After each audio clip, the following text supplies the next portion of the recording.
If only we knew what happened to our missing girls in town. This is a story of how a young man's wealth came with a deadly secret. I remember the first time I heard about Eric's sudden wealth.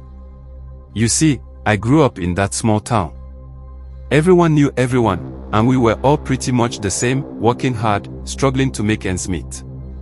But one day, everything changed when Eric became the talk of the town. Eric was just a regular young man, no special skills or big family name. He lived a simple life, wearing regular clothes, walking the dusty roads like the rest of us.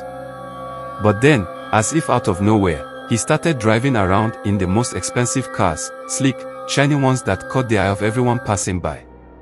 He wore gold chains thick as ropes, and his shoes sparkled as if they were made of diamonds. It didn't take long for people to start talking. How did Eric become so rich overnight? That was the question everyone was asking. No one had any answers, but Eric didn't seem to care. He showed off his wealth, throwing big parties at that massive mansion he bought at the edge of town. Now, that mansion had been empty for years.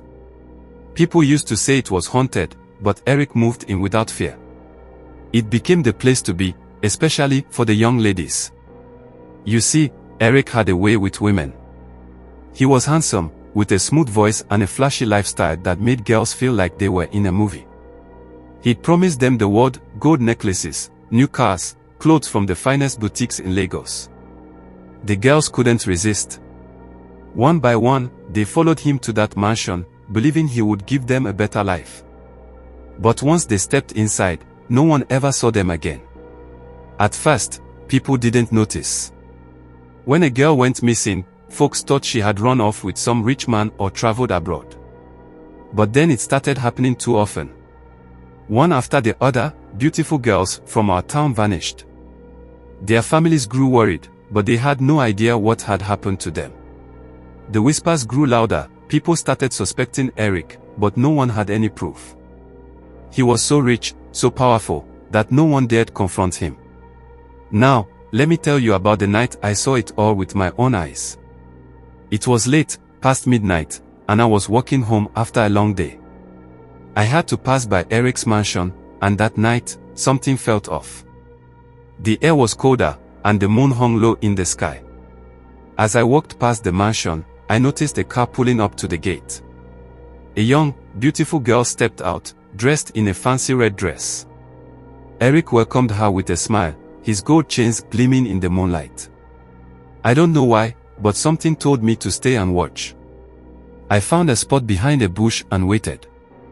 Eric led the girl inside, and for a while, everything was quiet. But then, I heard it, a low hissing sound, like a snake slithering through the grass. My heart started racing, and I knew something was wrong. I crept closer to the mansion and found a window where I could see inside. What I saw made my blood run cold. Eric and the girl were in the living room at first, laughing and talking. But soon, he led her to a hidden door, one I hadn't noticed before. They went down a set of stairs into a dark, damp room. I followed them with my eyes, peeking through every crack I could find. That's when I saw it, the python.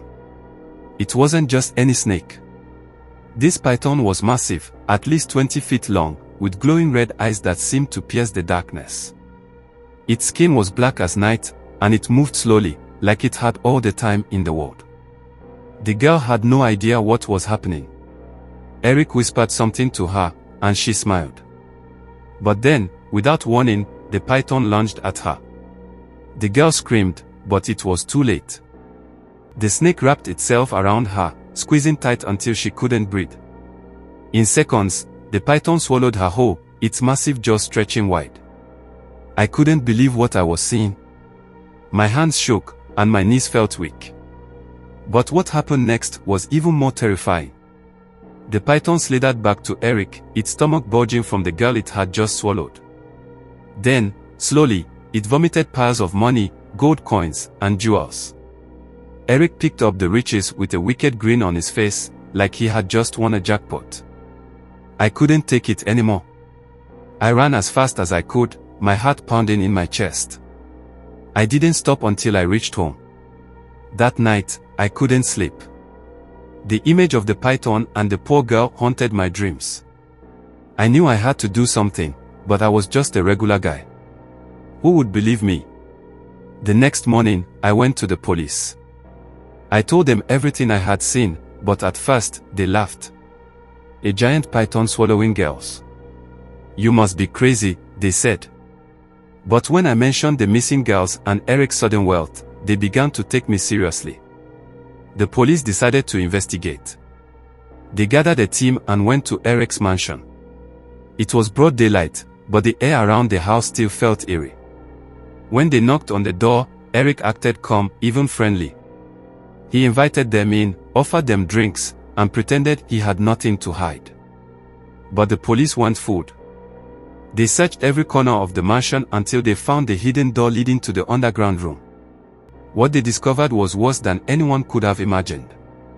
The python was still there, curled in the corner, its red eyes watching the officers as they entered the room. The walls were stained with blood, and there were piles of money, both local and foreign currencies. Some of the girls' jewelry was still there, tangled in the mess of cash. Eric tried to escape, but the police were too fast. They caught him and dragged him out of the mansion in handcuffs. The whole town gathered to watch. People were crying, angry, shocked. How could someone we knew, someone we grew up with, do something so evil?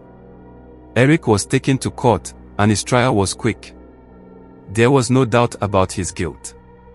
He was sentenced to life in prison, where he would rot for the rest of his days. The mansion was abandoned, left to decay. Some say the python is still there, waiting for its next victim. Others say it disappeared, slithering back into the dark forest where it came from.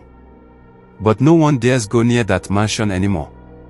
And that's the story of Eric, the young man who let greed turn him into a monster. It's a tale I will never forget, a reminder that sometimes, wealth comes with a price too high to pay. Be careful what you wish for, because behind the gold and glitter, there might be a darkness you can't escape. Click the subscribe button to get updates on new stories on our channel. Don't forget to like, share, and comment similar experience you've had, or lessons you've learned. Thanks for watching.